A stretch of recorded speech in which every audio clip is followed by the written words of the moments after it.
ចាសួស្តីបងប្អូនទាំងអស់គ្នាថ្ងៃនេះនៅគ្រូបង្ហាញពីការអានមេរៀននៅក្នុងសៀវភៅពុម្ពនិងសៀវភៅជំនួយភាសាខ្មែរថ្នាក់ទី1មេរៀនទី12ផ្ចិញ្ជនៈថផ្សំស្រៈការស្គាល់តួអក្សរអក្សរថ1 2 3 4 5 6អក្សរថការអានព្យាង្គថថអាថាថអេថេថអីថៃថអឺថើថអឺធ្វើថអូថោថអូថោថអ៊ូធัวថអាថាថអឺធឿថអ៊ីធា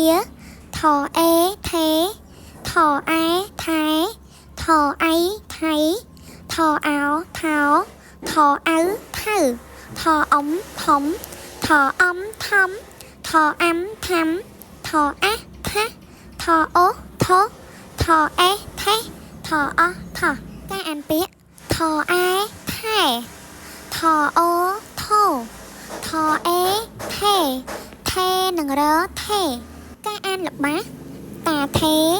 ចាំចៅតោចុះដីការអានអត្ថបទខ្លីថែថោថៃថែថោដា